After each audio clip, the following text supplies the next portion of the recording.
बूढ़े पिताजी की सेवा में ध्यान रखते हो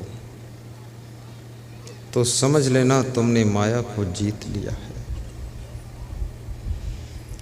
दूसरे लोगों ने कितनी गलती किया है ये बात तो अलग है, लेकिन तुम उनको कितना क्षमा कर सकते हो ये बात महत्वपूर्ण है। जो लोग अपने घरों में साफ सफाई रखते हैं, कपड़े साफ पहनते हैं, तो समझ लेना वो माया की नींद से जाग चुके हैं। जो अपने बच्चों को अच्छी शिक्षा देते हैं, अच्छे संस्कार देते हैं, शिक्षा स्कूल में मिलती है, शिक्षा शिक्षक से मिलती है, लेकिन याद रखना संस्कार या तो सत्संग से मिलते हैं और या तो फिर माता पिता से मिलते हैं। लेकिन दुर्भाग्य है जिन माता पिता के पास में ही संस्कार नहीं है, वे अपने बच्चों को क्या संस्कार देंगे। इसलिए यदि तुम माता पिता बन गए हो, दादा दादी बन गए हो, सत्संग में आइए और बैठिए और सत्संग में संस्कार प्राप्त करिए।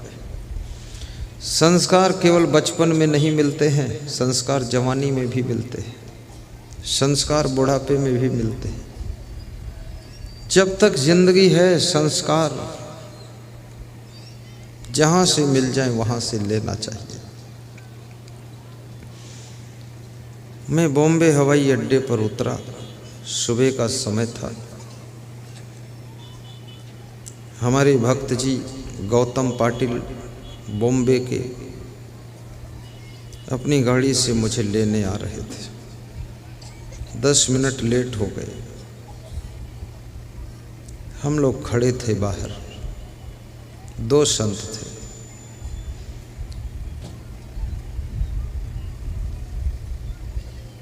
तो वहाँ पर हवाई अड्डों पर एक ठेलिया जैसी रहती है, छोटी सी गाड़ी जिसको हाथ से ढकेला जाता है। एक महिला उस गाड़ी को ढकेलती हुई आती है और उसको लेने के लिए कार आती है। उस कार की कीमत 1.5 करोड़ से कम नहीं थी। वो महिला है और उसकी बेटी साथ में है। उस कार से ड्राइवर उतरता है, उनका थैला उठाकर कार में रख लेता है और वो महिला उस ठेलिया को, उस छोटी सी गाड़ी को ढकेल कर एक किनारे दीवार के पास खड़ी कर देती है। मेरे साथ में एक संत था, वो देखता है, मेरे से कहता, गुरुदेव कितनी समझदारी है। 1.5 करोड़ की कार में जाने वाली महिला, ड्राइवर जिसका थैला उठा कर ले गया है इस ट्रॉली से, और वो महिला इस ट्रॉली को ढकेल कर एक किनारे दीवार के पास खड़ी कर रही है। तो मैंने उससे कहा, तूने क्या सीखा? बोले, मैं भी अब ढकेल के किनारे ही खड़ा करूँगा, बीच में नहीं डालूँगा।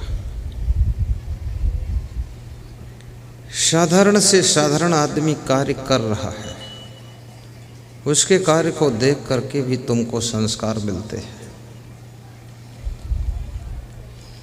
और याद रखना, अगर कोई गलत कर रहा है तो गलत संस्कार भी आपका मन कैच करता है। इसलिए कबीर साहब ने मना किया है कि गलत लोगों की संगत मत करो। संगत से सुख उपजे, कुसंगत से दुख होए। कहें कबीर तह जाइए जहाँ अपनी संगत हो। बड़ी मजे की बात है, संगत से सुख उपजे। फूल के संग में बैठ जाओ, तुम फूल के पास में बैठ जाओ, गुलाब के फूलों में बैठ जाओ, ना चाहते हुए भी खुशबू मिलती है, सुंदरता मिलती है। लेकिन तुम जहाँ लेटरिन पड़ी हो, लेटरिन का गटर हो, शौचालय का, वहाँ बैठ जाओ, ना चाहते ही बदबू मिलती है। तुम वही हो, खाली जगह बदल गई।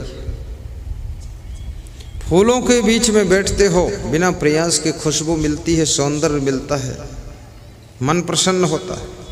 गटर के पास में बैठे हो, बिना प्रयास के टट्टी की बदबू मिलती है, कीटाणु जीवाणु बैक्टीरिया रेंग रहे हैं, दौड़ रहे हैं, और बिना प्रयास के गंदगी में बीमारी भी फैलती है। कुसंगत ऐसे है जैसे गटर की संगत, सत्संगत ऐसे है जैसे गुलाब के फूलों की संगत। चुनाव आपको करना है, पूरी जिंदगी चुनाव से भरी हुई है। गुरु का चुनाव तुमको ही करना है, शिष्य का चुनाव गुरु को करना है, गाड़ी का चुनाव, चूड़ी का चुनाव, घड़ी का चुनाव, घर का चुनाव, जमीन का चुनाव, विधायक सांसद जिला परिषद का चुनाव, मुखिया का चुनाव, चेयरमैन का चुनाव, सरपंच का चुनाव, पति का चुनाव, पत्नी का चुनाव, संत का चुनाव, किस संत को बुलाकर प्रवचन कराना है, ये भी चुनाव आपको करना है। और सारी जिंदगी चुनावों से भरी हुई है, कदम कदम पर चुनाव का ही खेल है। चुनाव करने में चूक गए तो याद रखना, जिंदगी भर दुख उठाना पड़ता है, धक्का खाना पड़ता है। मार्केट में जाते हो, तुम सामान का चुनाव करते हो, कौन सामान खरीदना है, कौन नहीं खरीदना। और कभी कभी तुम चूक जाते हो, फालतू सामान खरीद कर ले आते हो, घर की जगह भी फंस जाती, पैसा भी फंस जाता और सामान काम नहीं आता। आपकी जिंदगी में चुनाव ठीक होना चाहिए।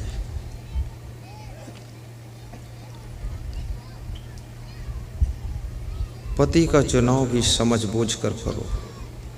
किसी लड़के को देख करके मोहित हो जाना, उसके साथ दोस्ती कर लेना, उसको कहना कि बॉयफ्रेंड है और वो बोले कि गर्लफ्रेंड है, फ्रेंड नहीं है, वो तुम्हारी मूर्खता है। किसी लड़की को बॉय से मित्रता करना ही नहीं चाहिए, और किसी लड़के को लड़की से मित्रता नहीं करना चाहिए, क्योंकि लड़के और लड़की में बहुत अट्रैक्शन होता है। ये मित्रता भी करेंगे तो भी इनका आखिरी में मन वासना में ही गिर जाएगा, माया में फंस जाएगा। इसलिए लड़की लड़की सखी सहेली बने वहाँ तक तो ठीक है, लड़के लड़के मित्र बने वहाँ तक तो ठीक है।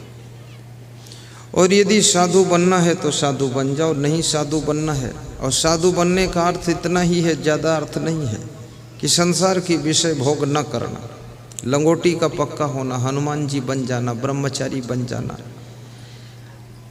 अब दुनिया वालों जैसे देखना भी नहीं है, दुनिया वालों जैसी बातों को नहीं सुनना है, दुनिया वालों जैसे सोना भी नहीं है, दुनिया वालों जैसा खाना पीना भी नहीं है, और दुनिया वालों जैसे कपड़े भी नहीं पहनना है, और दुनिया वालों जैसी जिंदगी जीना ही नहीं है। इसका नाम सन्यास होता है, और जिसने सन्यास ले लिया उसकी जिंदगी के दुख द्वंद्व का नाश हो जाता है। पर यदि सन्यास नहीं ले सकते हो तो समय पर गृहस्थाश्रम प्रारंभ करिए। 26 साल की उम्र, 28 साल की उम्र, 30 साल की उम्र में विवाह करने की उम्र नहीं है, उम्र निकल गई आपकी। 16 साल की लड़की हो, 18 साल का लड़का हो, एंगेजमेंट कर दीजिए।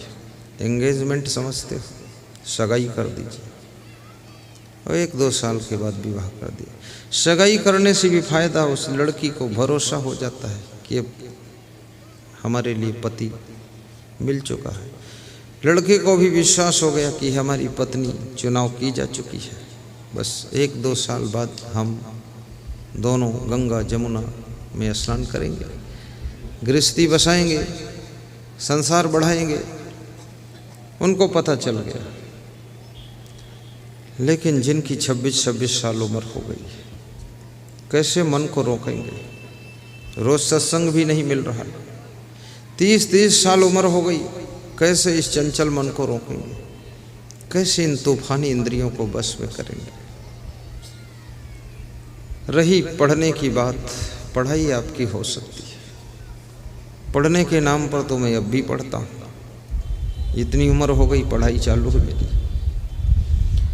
रोज मैं उपनिषद पढ़ता हूँ, वेद पढ़ता हूँ, शास्त्र पढ़ता हूँ, बीजक पढ़ता हूँ, कबीर के दोहे पढ़ता हूँ, पढ़ता ही रहता हूँ, पढ़ता भी हूँ, पढ़ाता भी हूँ। लेकिन मैं किसी ऐसे राइटर की पुस्तक नहीं पढ़ता हूँ जिसमें दम ना हो। अगर 100 राइटर की पुस्तक मेरे पास आती है तो 99 की कैंसिल करता हूँ, एक की सिलेक्ट होती है। क्योंकि हमसे आगे जिसका माइंड हो उसी को पढ़ना है, और हमसे भी ज़्यादा बुद्धू है तो फालतू क्यों टाइम बर्बाद करें।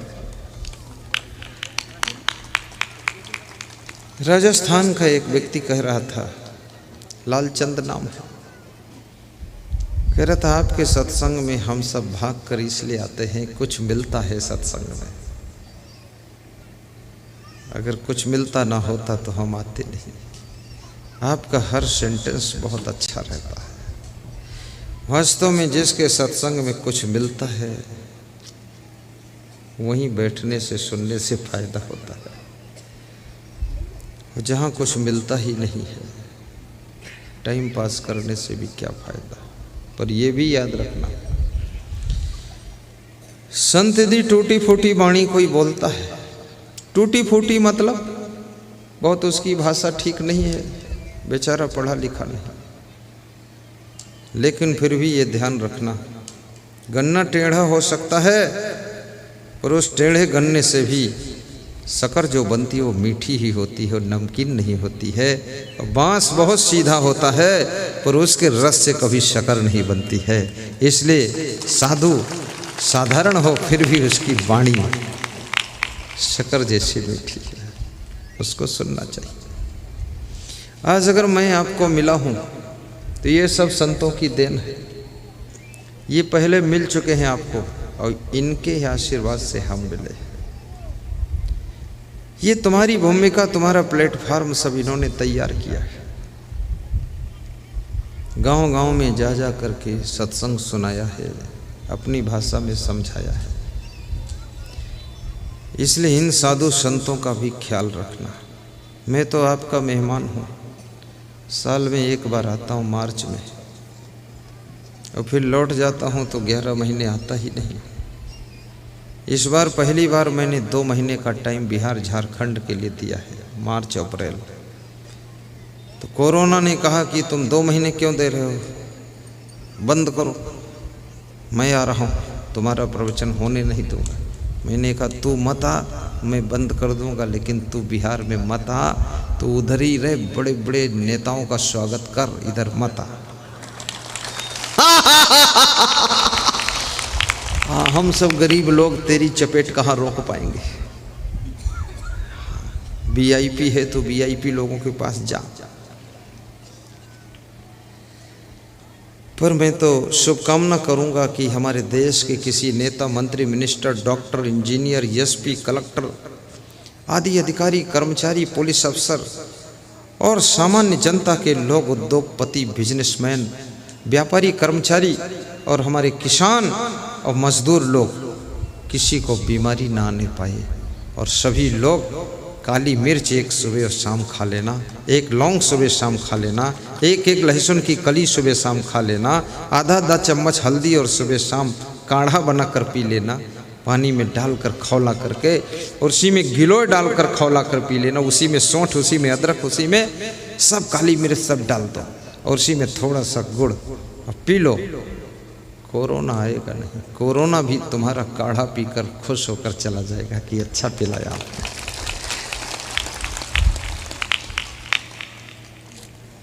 तुम हंसते हो तो बहुत अच्छा लगता है, और मुस्कुराते हो तो भी अच्छा लगता है,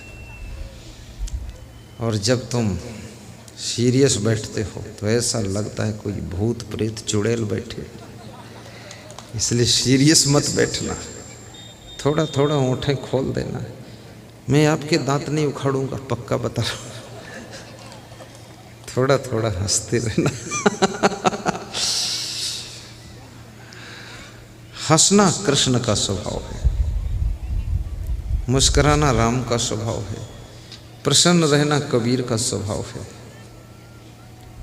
शांत रहना बुद्ध का स्वभाव है, ध्यान में रहना स्वामी महावीर भगवान का स्वभाव है, जोश खरोश में रहना लक्ष्मण का स्वभाव है, प्रेम से भरे रहना भरत का स्वभाव है, मौन रहना शत्रुघ्न का स्वभाव है, दुख सुख में भी भक्ति करना विभीषण मीराबाई सेवरी ध्रुव प्रहलाद का स्वभाव है, और हंस हंस कर प्रवचन सुनाना ये असंग नाम के संत का स्वभाव है।